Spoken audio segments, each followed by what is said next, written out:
대림절 네 번째 주일에 우리 주님의 기쁨과 평화가 여러분과 함께 하시기를 기원합니다. 대림절은 주님의 탄생을 기다리는 절기이면서 빛과 깊은 관계가 있는 절기입니다. 기독교인은 기다림을 빛의 밝기로 셈합니다. 밝기의 그 진함으로. 멀리 있을 때는 희미한 빛이지만 네 개의 초가 다 켜질 때는 주님이 가까이 오셨다는 뜻이에요. 희미한 빛에서 밝은 빛으로 나아온다는 의미지요. 이사야 선지자는 여호와의 빛 가운데 살라라고 우리에게 권고합니다. 이사야 2장 5절에 보면 야곱의 족속아 오라 우리가 여호와의 빛에 행하자. 여기서 행하자는 살자라는 뜻입니다. 야곱의 족속아 오라 우리가 여호와의 빛 가운데서 살자. 여호와의 빛 가운데서 살자. 여러분은 어떤 빛 가운데 어떤 속에 살아가고 있습니까? 어떤 말과 어떤 규례 속에 살아가고 있냐는 거지요. 저희 교회는 그런 빛을 의미해서 대림절 기간 동안 그리스도의 오심을 기다리는 의미로 촛불을 켜갑니다. 대림절 첫 번째 주일은 한 개의 불을 켜서 저 멀리 한 걸음 한 걸음 우리에게 다가오시는 주님을 기다리며 평화의 촛불을 켜죠. 그리고 두 번째 주일에서는 소망을 펴고 두 번째가 평화죠. 진보라 속에서 연보라로 흩어지면서 불을 켰는데 두 번째가 평화고, 세 번째는 분홍초를 함께 더불어서 세 개를 켜면 사랑의 빛. 그리고 네 번째 초가 바로 기쁨의 빛. 이렇게 그리스도의 탄생을 기다리는 그런 절기죠. 각 초의 의미가 소망과 평화와 사랑과 기쁨. 그리고 네 번째 초 색깔은 하얀색입니다.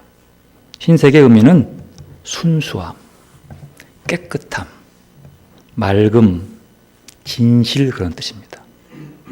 어느 것도 속에 가려지지 않은 그 밝음의 진실함. 그래서 아기 예수님은 아기같이 순전하고 깨끗하고 진실함을 뜻하는 거예요.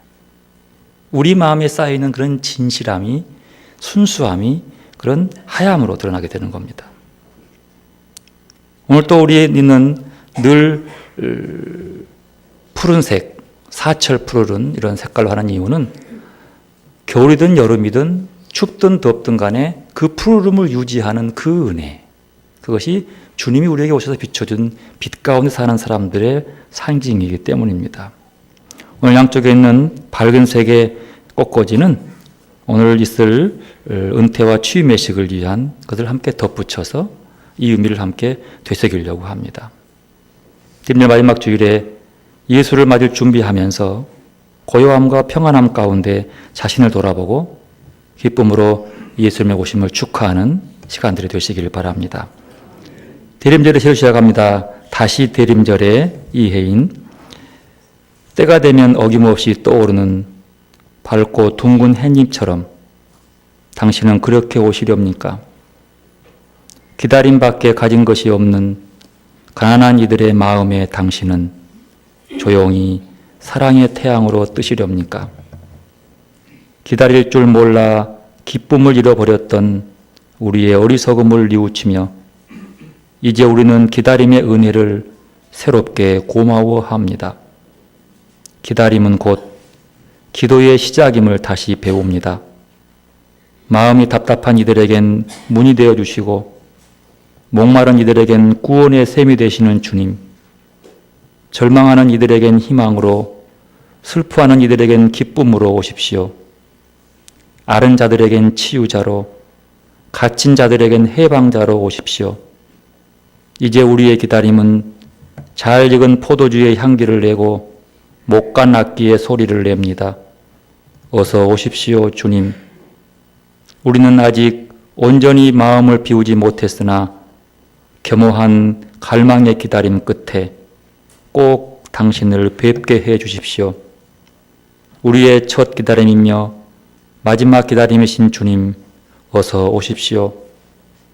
촛불을 켜는 설레임으로 당신을 부르는 우리의 마음엔 당신을 사랑하는 데서 비롯된 환한 기쁨이 피어오릅니다. 세계의 3대 빈곤 지역 중 하나인 케냐의 쓰레기 마을 고로고초라는 곳이 있습니다. 안 가봤습니다만 소개는 받았습니다. 이 마을은 매일 케냐 수도 나이로비에서 나온 쓰레기를 태우고 거기서 나오는 음식물 쓰레기 또는 쓰레기들을 줍고 골라서 생활하는 사람들이 10만 명 정도가 있다고 합니다. 그 쓰레기 태우는 매캐한 연기 냄새를 맡으며 10만 명의 사람들이 그 쓰레기 더미에서 먹거리를 구하고 살아가는 거지요. 그들은 태어나서 얼마 안 있어 영아 상태로 죽든지 굶어 죽든 병들어 죽든지 죽은 자가 많고 또 살아남았다 하면 술이나 마약으로 하루하루를 견디며 살아야 한다고 합니다.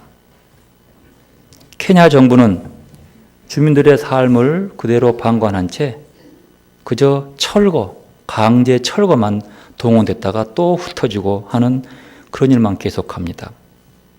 그런데 이렇게 정부도 버려버린 10만 명의 고로고초 마을 그곳에 한국 목사 한 명과 지휘자 한 명이 그곳으로 들어갔습니다.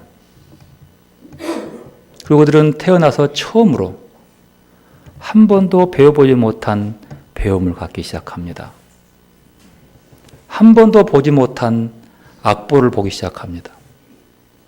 그리고 노래를 배운 적이 없지만 아이들은 그렇게 매일 4시간씩의 시간을 내어서 함께 노래를 배우고 화음을 맞추면서 지나온 그 일.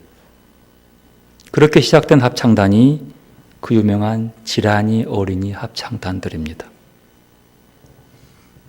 5년여 동안 잔잔한 감동을 주면서 전 세계를 다니면서 사람들에게 따뜻함을 주었던 지란이 합창단원들. 그들은 쓰레기장을 배회하면서 그저 폭력과 마약에 노출된 채 하루하루 사는 것이 아니라 하루하루 죽어가는 그들의 삶 속에 희망을 노래하는 그 노래. 그곳에서 그들은 음악 선생을 꿈꾸고 음악을 통해서 무언가 자신의 희망을 꿈꾸는 그런 사람으로 변화된 것이지요. 아무도 희망을 발견할 수 없었던 곳에서 도저히 노래가 들려올 것 같지 않는 쓰레기 더미에서 노래가 들려올 때 희망은 이미 시작된 것입니다. 희망이 있는 곳에는 누구나 희망의 노래를 부를 수 있습니다. 그러나 희망이 있을 때 부르는 노래는 진정한 희망의 노래가 아닙니다. 모든 희망이 사라지고 절망만 남았을 때 그때 부르는 노래가 정말 희망한 노래이죠. 그리스도 안에서 싹튼 희망도 그렇게 인류에게 다가왔습니다. 절대적인 절망 속에 피어난 희망. 그분이 바로 아기 예수님입니다. 히브리 성경의 예언자들이 얼마나 메시아의 오심과 새시대의 시작을 갈망했는지 그들의 글에서는 마치 쓰레기 더미에서 희망의 노래가 들려오듯 모든 희망이 사라지고 암흑이 짙게 드리운 그 자리에서 그들은 메시아의 희망의 노래를 불렀습니다. 그 희망이 바로 메시아이신 예수 그리스도였다는 거죠.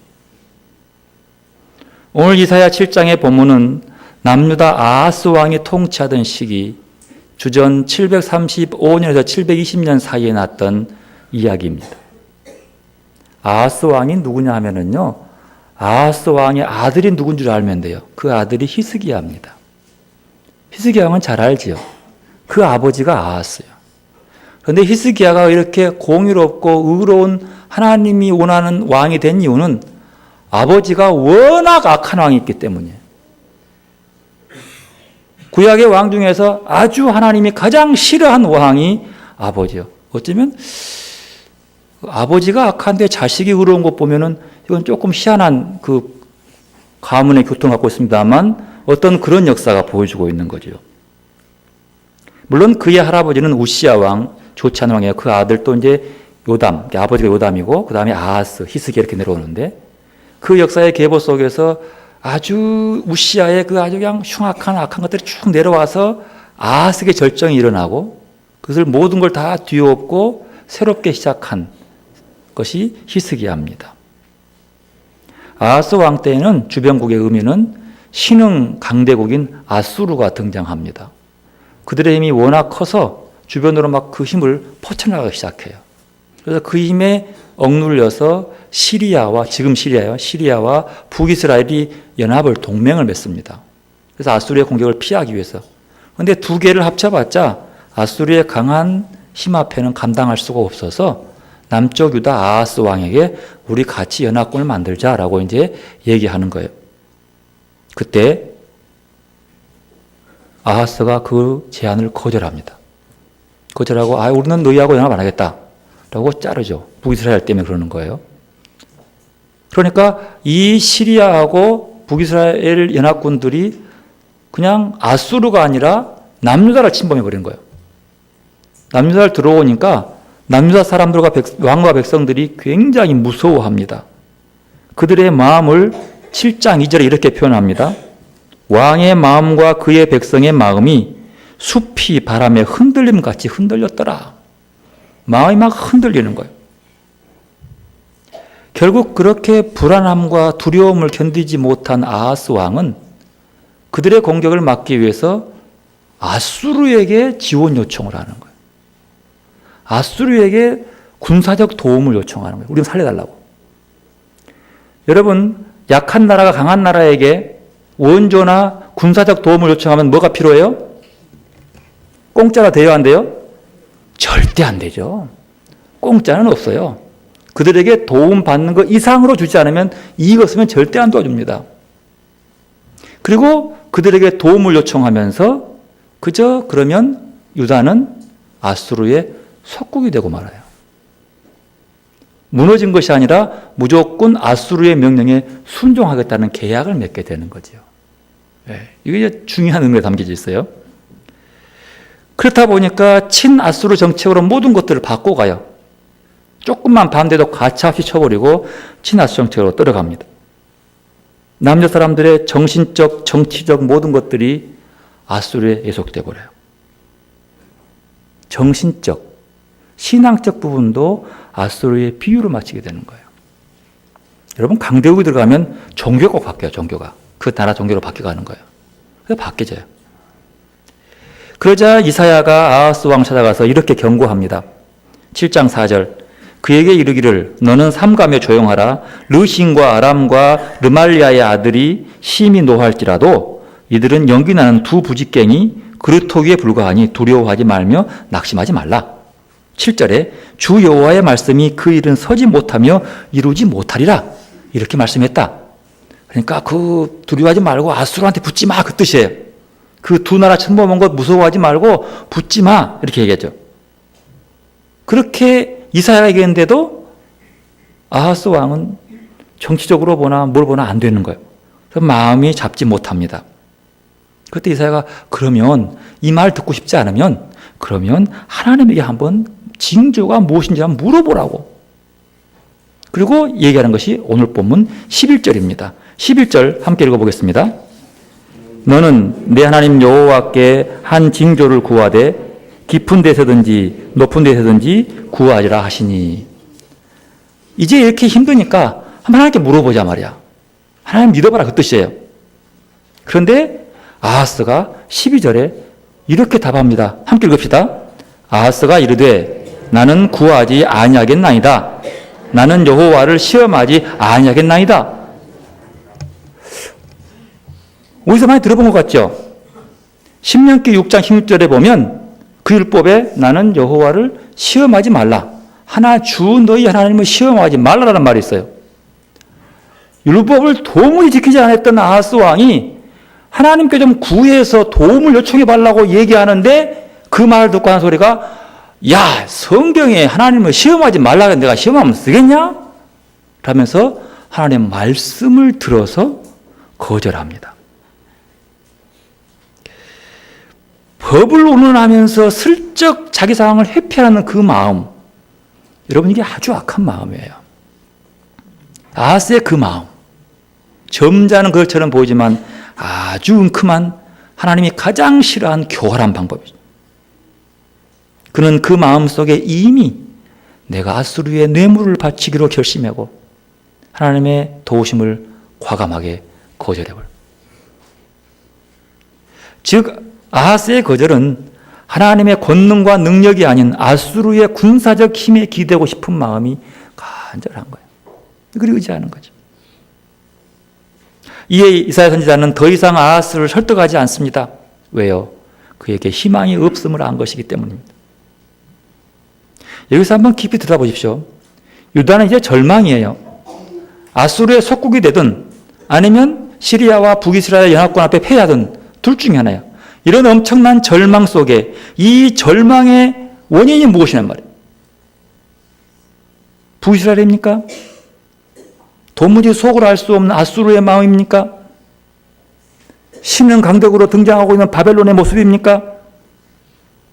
아니요. 당시 유다의 절망은 아하스 왕 한 사람 때문이었습니다. 안타깝게도 그에게는 하나님의 말씀을 믿을 만한 신실함이 없었습니다. 한 나라의 지도자가 하나님의 권능에 대한 믿음이 없이 하나님으로부터 버림받을 때 더 이상 그 나라에는 희망이 없게 됩니다. 결국 이사야는 그 예언 속에서 그 시대의 유다를 포기해버리고 맙니다. 왜? 믿음 없는 것은 포기할 수밖에 없어요. 그래서 미래의 유다 백성들을 위해서 예언합니다. 그게 13절이요. 함께 읽어보겠습니다. 읽어봅니다. 이사야가 이르되 다윗의 집이여 원하건대 들을지어다. 너희가 이 사람을 괴롭히고서 그것을 작은 일로 여겨 또 나의 하나님을 괴롭히려 하려느냐. 앞에 부분에요. 다윗의 집이여 원하건대 들을지어다. 여기서 다윗의 집이라고 하는 것은 지금부터 하는 이후의 예언은 아하스 왕 때가 아닌 다윗의 후세대들에게 주어지는 예언이다라는 뜻이에요. 아하스 한 사람의 불신앙으로 말미암아 급기야 유다는 바벨론의 포로로 끌려가고 맙니다. 이제 당대의 희망은 사라진 것이죠. 그러면서 희망 없으니까 그 후대를 위해서 이사야가 예언합니다. 그게 14절이에요. 읽어봅시다. 그러므로 주께서 친히 징조를 너희에게 보이실 것이라. 보라, 처녀가 잉태하여 아들을 낳을 것이요 그의 이름을 임마누엘이라 하리라. 그래서 후대를 이야기해요. 이스라엘의 미래를 향한 선지자의 예언은 일관되게 메시아로 모아졌습니다. 여기 절망을 딛고 솟아날 희망의 선포가 있다는 것이죠. 아무런 희망이 발견할 수 없었던 곳, 도저히 노래가 들릴 수 않던 그런 곳에서 이사야는 700년 후에 성취될 그 예언을 처녀가 잉태하여 아들을 낳을 것이요 그 이름을 임마누엘이라 하리라고 예언합니다. 물론 아하스는 이 예언의 말씀을 믿지 않았죠. 무슨 소리야, 처녀가 아들을 낳다니 말이 된 소리를 하라고. 성경에 그게 어디 있냐고 얘기하면서 그는 거절합니다. 여러분, 그러고 보면 희망이라고 하는 것은 믿음 안에서 싹을 틉니다. 그리고 믿음 안에서 그 희망은 이루어지는 겁니다. 여러분, 믿음 있으면 쓰레기더미에서도 희망을 노래할 수 있지만 믿음이 없으면 왕궁에 살면서도 절망을 노래하게 되는 것. 이 14절의 예언이 있고 나서 유다는 멸망하고 맙니다. 그리고 바벨론 포로로 살면서 여러 가지 어려움을 겪었고 바벨론에서 돌아와서도 힘든 삶 속에서도 이제 안티오코스의 억압 받았었고 또 마카비 전쟁도 했었고 여러 가지 어려움을 거쳐서 드디어 이제 새로운 무대가 등장합니다. 새로운 무대도 별것 없어요. 로마의 제국 아래 있는 그 시대. 그 새로운 무대 속에서도 700년 지난 다음에 새로운 배역들이 등장합니다. 그 배역이 오늘 마태복음 1장에 나오는 본문입니다. 마태복음의 본문은 우리가 잘 아는 내용이죠. 여러분 상상해 보십시오. 지금 요셉에게 하는 얘기예요. 주인공은 요셉입니다. 이 얘기 속에서 요셉의 얼굴을 한번 가만히 들여다보십시오. 요셉의 얼굴의 모습을 어떤 표정인지를 한번 가만히 들어보십시오. 근심이 있는지, 기쁨이 있는지, 희망이 가득 찼는지, 이해 못할 걱정거리가 들어있지는 않는지. 이 내용은 아니까 설명 않겠습니다. 오늘 본문 잘 보십시오. 요셉의 모습 속에서 또 하나 아직 성경에는 보이지 않지만 마리아라고 하는 여인의 이름도 거론됩니다. 마리아를 상상해 보십시오. 마리아는 10대입니다. 지금은 10대의 마리아를 보십시오. 어딘가 모르게 요셉의 얼굴빛이 편치 않아 보입니다. 그럴 수밖에 없지요. 아직 자신과 아무 상관없이 임신해버린 여인을 얘기를 자기 약혼녀, 약혼이라는 것은 정혼이에요. 당신 얘기로 하면. 그래서 그러니까 본문에 보면 자기 남편, 아내란 말까지 가기 때문에 아직 잠자리는 같이 안 했지만 이미 둘은 정혼한 부부 사이예요. 이제 결혼식만 남겨놓고 있는 중간에 갑자기 들려온 소리가 네 약혼녀, 네 정혼녀에게 아이가 뱄다네라는 얘기가 들려옵니다. 요셉의 생각 어떠세요? 어떤 마음이 있을까요? 오늘 본문에 보면은 19절에 보면 이렇게 오늘 마태복음 1장 19절 이렇게 말합니다. 19절 20절 보면 이 일을 생각할 때에 그 일을 곰곰이 생각해 볼 때에 여러분 어찌겠어요? 생각하면 생각할수록 도저히 이해가 안 되거든. 이 여자를 정말로 내가 데려와서 결혼해야 되는 것인가? 만약에 이것이 사실로 드러나 버리면 율법에 의해서 그 여인은 돌에 맞아 죽을 수밖에 없는데 요셉은 19절 말입니다. 그의 남편 요셉은 의로운 사람이라 그를 드러내지 아니하고 가만히 끊고자 하여 그래도 요셉은 그것을 드러내려고 하지 않습니다. 왜냐하면 드러내는 순간 죽거든요. 아무도 모르게 조심스럽게 파혼하려고 합니다. 상당히 사려 깊은 사람입니다. 만일 그가 마리아를 정죄한다 할지라도 누구도 요셉을 나쁜 사람이라 말할 수 없는 그런 처지에 그러는 고민 중에 있을 때에 침묵하고 있을 때에 천사가 나타나서 말합니다. 20절 함께 읽습니다. 이 일을 생각할 때에 주의 사자가 현몽하여 이르되 다윗 자손 요셉아 내 아내 마리아 데려오기를 무서워하지 말라. 그에게 잉태된 자는 성령으로 된 것이라. 여기서 중요한 것은 다윗의 자손 요셉아라고 하는 거예요. 이사야 7장 13절에 뭐라고 말합니까? 누구에게? 다윗의 집에 예언했다고 해요. 그 다윗의 집에 예언했다고 하는 이사야의 예언이 700년 뒤에 받아들죠. 다윗의 자손 요셉이.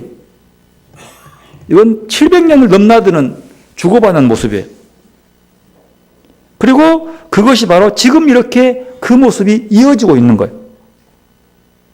또 무엇 때문에 이렇게 요셉에게 천사가 등장했을까요? 천사가 가서 그 사정을 얘기할 이유가 뭐예요? 그 이유는 마리아의 침묵이에요. 마리아도 누가복음에 의하면 천사의 말 듣고 자기가 세상에 남자를 한 번도 만나본 적이 없는데 애였단 말 듣고 얼마나 놀랐겠어요. 당시 말에 난 10대예요. 10대. 10대 중반쯤밖에 나이 안 돼요. 얼마나 놀라운 일이겠어요. 그런데 그녀는 그 벌어진 사태, 기막힌 사태에 대해서 변명하려 하지 않습니다. 입을 다물어요. 왜요? 누구한테 얘기해봤자 이해할 사람도 없거든요. 요셉한테 그 얘기한들 요셉이 이해하겠어요? 입을 다물어요. 시간 지나가면 다 알 텐데 뭐. 어차피 뭔 일인지 모르지만 침묵합니다. 하나님의 음성을 듣고 하나님의 말씀을 듣고 아멘으로 받는 마리아가 침묵하는. 결국 그 사건의 전모가 천사를 통해서 요셉에게 밝혀집니다. 성령으로 잉태돼서 처녀의 몸으로 잉태된 것이고 그리고 성령으로 처녀에게 잉태된 것이고 그게 참 답답할 일이시요. 두 사실의 공통점은요, 비현실적인 믿음을 요구하고 있다는 데입니다. 참 놀라운 것은 이렇게 비현실적인 천사의 말을 그대로 믿고 받아들이고 있는 요셉과 마리아라는. 여러분, 이게 믿음입니다. 쉽게 받아들이기 어려운 이 사실을 그대로 받아들이면서 침묵하면서 그 말씀을 묵상하고 그 일을 감당하고 있는 모습. 이렇게 하나님은 우리에게 늘 낯설게 다가오십니다. 예수님은 우리가 이해하지 못한 새로움 속으로 다가오십니다. 낯설게 다가온다고 하는 것은 우리가 익숙하고 길들여진 모든 체제와 권력과 폭력적인 힘의 반대편에서 새로운 평화와 사랑의 하나님 나라를 만들어 가신다는 뜻입니다. 그래도 우리가 낯설은 것을 하나님의 뜻으로 음성으로 분별하고 믿고 순종할 수 있느냐라고 하는 문제를 돌아보십시오. 과연 이 요셉과 같은 처지의 음성을 들었을 때에 여러분 아이고 그렇습니다라고 받겠습니까? 이해할 수 있겠냐고 하는 거예요. 이 순간. 새로움을 받아들일 수 있냐는 거예요. 낯설게 오는 새로움. 우리에게 예수님이 아주 낯설게 다가오신다면 그를 의심하지 않고 그를 우리의 잣대로 들이대지 아니하고 그분을 알아보고 그분을 따를 수 있을까요? 이것이 우리의 믿음의 분량입니다. 우리는 늘 익숙한 것에만 익숙해졌어요. 익숙한 것을 더 낫게 해준다고 믿는 거예요. 그런데 여러분 하나님은 우리에게 아주 낯설게 다가오십니다. 왜? 그분은 크신 분이기 때문이에요. 낯설고 새롭고 이해할 수 없는 부분도 우리가 이해하고 그 음성을 들을 수 있어야 합니다. 그것이 바로 깨어있는 신앙입니다. 그 현존 앞에 나를 드러내고 주님을 맞이할 수 있는 것, 이 낯선 주님을 맞이하는 것, 이것이 바로 우리가 맞이해야 할 주님의 모습인 거예요. 왜? 우리에게 익숙한 것들은 언제나 타락하게 되거든요. 세례요한은 주님을 잘 알아봤지만 결국 자기가 생각하고 믿어왔던 그 모습의 메시아가 아님을 보고 묻습니다. 진짜 당신이 메시아요? 네가 그 사람 맞죠라고 물어보는 거예요. 우리의 믿음은 내가 배우고 내가 익숙한 그 틀로서 주님의 일을 규정하려고 합니다. 여기서 우리가 700년 전 이사야 시대로 돌아갑니다. 아하스는 요셉보다도 훨씬 더 다급한 상황에 놓여 있습니다. 그때 하나님은 친히 아하스에게 나타나 말합니다. 너는 내 하나님 여호와께 징조를 구하되 깊은 데서든지 높은 데서든지 구하라. 이렇게 말하지만 그는 듣지 않습니다. 평소에 알고 있던 율법을 핑계로 대면서 하나님의 제안을 거절합니다. 이사야는 그에게 이렇게 말해요. 너희가 사람을 괴롭히고 그것을 작은 일로 여겨 또 나의 하나님을 괴롭게 한다. 이게 무슨 말일까요? 여러분, 하나님을 괴롭게 하는 건 다른 게 아니라 내 결정과 판단에 의해서 다른 사람을 괴롭게 하는 것을 하나님을 괴롭게 한다는 뜻이에요. 하나님은 죄 없이 억울함을 당하는 사람들의 눈물과 함께 있어요. 악의 눈물처럼, 네로의 눈물처럼 스스로 지가 불질러 놓고 울고 있는 그것, 하나님은 그를 저주하시지 가만두지 않습니다. 그런 울음 말고요, 아무 까닭 없이 의롭게 살아가는데 억울함을 당할 수밖에 없는 그 눈물, 함께 있는 그 괴롭힘, 하나님도 거기 함께 있는 거죠. 여러분, 지금 우리의 삶 속에서 남을 괴롭히는 것은 하나님을 괴롭히는 거예요. 참 중요합니다. 하나님을 괴롭히는 거예요. 더 나아가서 하나님의 말씀을 듣고도 믿지 않는 그 믿음 없음으로 인해서 하나님을 괴롭게 한다는 사실이에요. 하나님께 나아라고 해도 듣지 않는 그것 때문에, 회개하라고 해도 듣지 않는 그것 때문에 괴롭히는 거예요. 결국 아하스 한 사람의 믿음 없음으로 인해서 유다 전체가 끔찍한 심판을 맞이하는 것을 보면서 우리는 하나님의 괴로움을 이해할 수가 있습니다. 하나님이 괴로워하시는구나. 그러고 보면 요셉의 상식적으로 납득하지 않는 사건에 대해 믿음으로 반응해 준 것이 얼마나 고마운 일인지 모릅니다. 요셉과 마리아는 침묵 가운데서 자기에게 다가오는 말할 수 없는 그 고통을 입을 꾹 다물면서 응답하는 그 힘 때문에 누가 태어난 거예요? 예수 그리스도가 태어난 겁니다. 예수 그리스도는 우리를 구원하기 위해 그 몸을 태어난 이유는 그 두 사람이 엄청난 낯설은 새로움의 사건 속에서 외면하거나 불편해하지 아니하고 응답하고 받아들였기 때문이라고 하는 사실이. 그것 때문이에요. 여러분, 그래서 하나님 앞에서 침묵하는 게 참 중요합니다. 사람들의 말보다도 하나님의 음성에 귀를 기울이고 귀를 막고 마음을 막고 그분 안에만 있는 것, 침묵이 중요한 거죠. 왜 요셉이 그 낯설게 다가오는 천사의 음성을 이해하고 무시하지 않았다는 것이 얼마나 중요한지. 만약 그랬다면 요셉과 마리아를 통해서 예수님이 이 땅에 오지 않았을 것이에요. 그분의 받아들임, 그분의 믿음이 세상을 구원하는 주님이 하나님이 이 땅에 오셨다는 사실, 얼마나 감사한 일인지. 소문 내었다면 주님은 마리아의 몸을 입고 이 땅에 오시지 않습니다. 1장 21절 23절 아들을 낳으린 이름을 예수로 하라. 이는 그가 자기 백성을 그들의 죄에서 구원할 자이심이라 하니라. 이 모든 일이 된 것은 주께서 선지자로 하신 말씀을 이루려 하심이니 이르시되 보라 처녀가 잉태하여 아들을 낳을 것이요 그의 이름을 임마누엘이라 하리라 하셨으니 이를 번역한즉 하나님이 우리와 함께함이라. 하나님이 우리와 함께함이라. 그러기 위해서 하나님이 이 땅에 마리아의 몸을 빌려서 오신 겁니다. 여러분, 성탄절 캐럴이 울려 퍼지고 성탄절 장식과 크리스마스 무드로 젖어들 때에 어떤 마음을 갖습니까? 즐거운 마음이었습니까?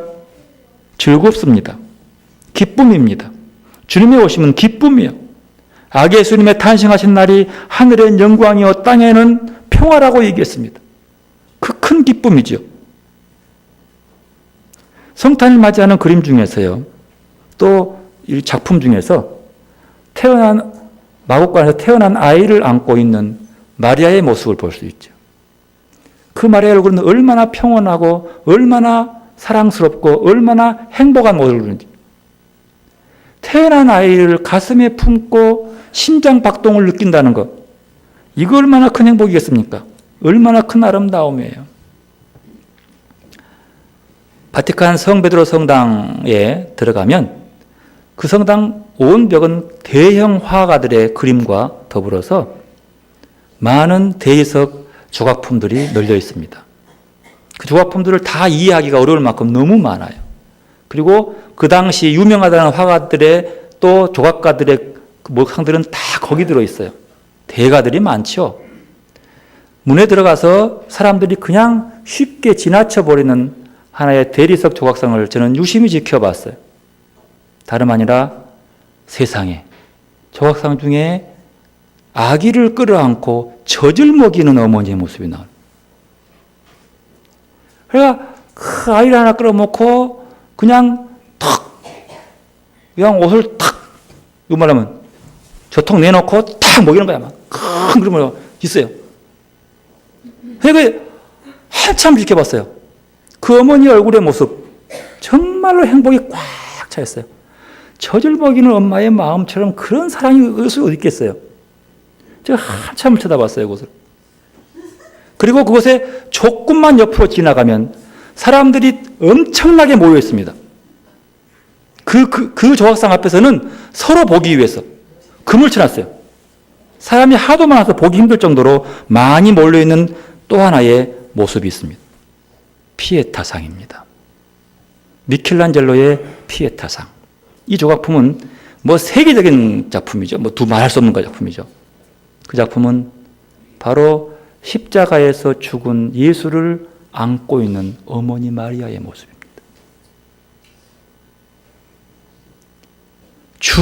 다 큰 죽은 아들을 품에 안고 있는 그 어머니의 얼굴 모습. 여러분 그래 보셨어요? 그 모습이 있는 거예요. 바로 조금 앞에 가면 그 태어난 아이에게 젖을 먹이며 행복해하는 그 엄마가 미켈란젤로 그림으로 조각품 넘어가면 십자가에서 막 죽어서 내려온 축 늘어진 훨씬 큰 아이들을 버겁게 끌어안고 이렇게 있는 어머니 상이, 그게 피에타 상이라고 해요. 피에타는 비탄, 슬픔, 원래는 그런 뜻인데 자비를 빕니다. 자비를 구합니다. 그 뜻이에요. 자비를 구합니다. 그 아이를 놓고 이제 그 모습. 그 두 개가 왜 비교되는 것일까요? 이 두 개의 모습이 없이는, 십자가의 그 죽음이 없이는 인류의 구원이 없는 거예요. 다른 말로 하면 아기의 품에 안긴, 아기로 엄마의 품에 안긴 예수님의 모습, 죽어서 어머니의 품에 안긴 그 예수님의 모습, 너무 다르잖아요. 근데요, 예수님이 이 땅에 오시는 그 사건은 피에타의 상을 담고 온 것입니다. 즉 말하면 마리아가 태어나서 자기 몸에 태어난 그 아이를 통해서 행복해하는 그 행복 속에는 뭐가 들어있어요? 십자가의 죽음이 함께 있는 거예요. 그래서 임마누엘이에요. 하나님이 우리와 함께 하신다는 것은 태어나는 기쁨도 있지만 십자가에 죽은 비탄한 슬픔도 함께 있는 거예요. 그것이 하나님이 우리와 함께 있는 거죠. 우리는 자꾸 그 고난과 십자가를 외면하려고 해요. 무시하려고 해요. 그것도 하나님이 우리와 함께 있는 자리야. 그 두 개의 조각상은 그 둘이 함께 다 품어 있는 그 모습을 알면서 요셉과 마리아는 그의 아픔, 그의 고통, 그 모든 것들을 알면서 그 아이를 자기의 몸으로, 자기의 자식으로 허락하는 거예요. 요셉과 마리아의 동의 없이는 태어날 수 없어요. 24절, 요셉이 잠에서 깨어 일어나 주의 사자의 분부대로 행하며 그의 아내를 데려왔으나 아들을 낳기까지 동침하지 아니하더니 남의 이름을 예수라 하니라. 분부대로 행하여, 분부대로 행하여. 이 사실을 이미 감지하고 있는 상황이에요. 왜? 이미 애언서에서 다 그 얘기를 하거든요. 그러면서 받아들이는 모습. 여러분, 누가 자식을 낳으면서 그 아이의 비참한 죽음까지도 담고 있겠습니까? 그걸 믿으란 말입니까? 신앙이란 무엇입니까? 새로운 시선을 갖는 겁니다. 새로운 관점을 갖는 거예요. 낯설은 그것들에게 희망을 볼 수 있는 눈, 그 십자가의 비참한 죽음, 그 시체를 끌어안고 있는 어머니의 마음 속에는 슬픔이 담겨 있지만 그 죽음이 부활을 통한 인류를 구원하기 위한 희망도 함께 품고 있다는 사실이에요. 젖먹이는 어머니의 모습 앞에서 희망을 얘기하듯 죽음을 품는 그곳에서도 희망을 바라보는 그것. 쓰레기 마을을 살면서도 어느 날 희망을 볼 수 있게 되었던 케냐의 그 쓰레기 마을 고르코초에서 희망을 노래하는 그 합창단처럼 예수를 따름으로 함께 겪게 될 박해와 희생의 삶을 받아들이면서 그리스도 안에 있는 생명 때문에 감동하고 희망을 노래할 수 있는 것, 이게 신앙입니다. 이게 믿음입니다.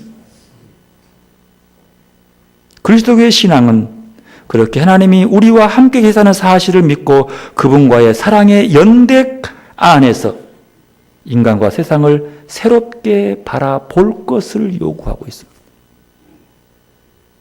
이 성탄절에 그런 슬픔, 그런 기쁨과 슬픔을 함께, 그래서 좀 깊고 진중한 성탄절을 준비하면서 맞이하기를 기다리면서 그리스도와 연대한 세상을 새롭게 볼 수 있는 눈이 열리시기를 바랍니다. 위대한 사람을 존경하고 따르는 것은 정직한 인간이 하는 일입니다. 강한 사람에게 의지하는 것은 이 세상을 살아가는 데 도움이 되는 일입니다. 재물을 많이 가진 사람과 친분을 갖는 것은 물질적 이득을 추구하는 사람이 생활하는 방식입니다.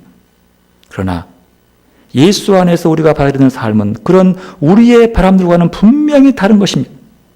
그런 의미에서 우리에게 다가오는 성탄을 다소 무겁게 받아들이게 됩니다.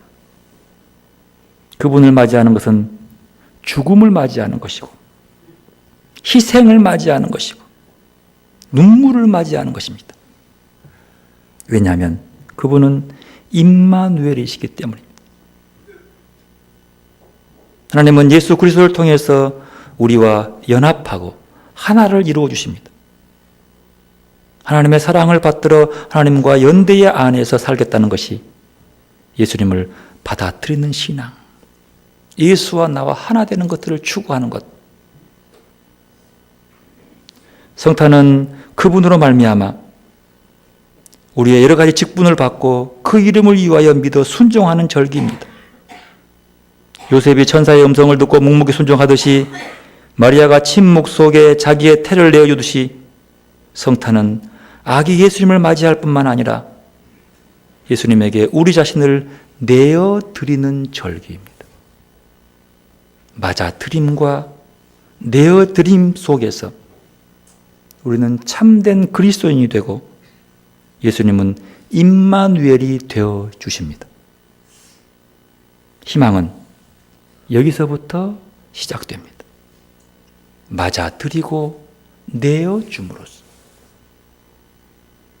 모든 희망이 사라지고 절망만 남았을 때 그때 부르는 노래가 진짜 희망의 노래라면 연약한 처녀의 몸을 통해 예수님이 우리에게 오신 사건이 우리의 믿음과 순종을 통해서 다시 세상에 희망을 주는 노래로 불려지기를 소망해 봅니다.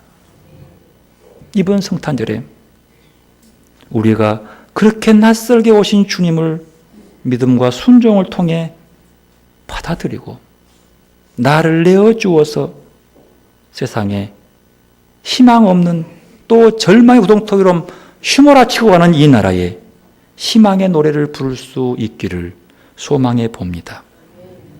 여러분 이 시간 스스로 응답하시기 바랍니다. 나는 하나님의 말씀을 순전히 믿음에 응답하고 있는가? 하나님께서 오시는 그 세미한 음성을 듣고 응답하고 있는가? 나의 믿음은 범사에 묵묵히 순종하고 이어가고 있는가? 요셉처럼 마리아처럼 하나님의 음성을 잘 분별해서 듣고 내게 전적으로 불리한 것이라 할지라도 외면하지 않고 겸손히 순종하고 받아들이고 있는지 이 시간 물어보시기를 바랍니다. 마음이 청결한 자는 하나님을 볼 수 있습니다. 겸손한 마음으로 찾아오시는 주님의 현존에 깨어서 응답하는 시간입니다. 함께 겸손히 하나님의 응답의 속으로, 하나님의 다가오심 속으로 들어가시기를 바랍니다. 기도로 나가십시다.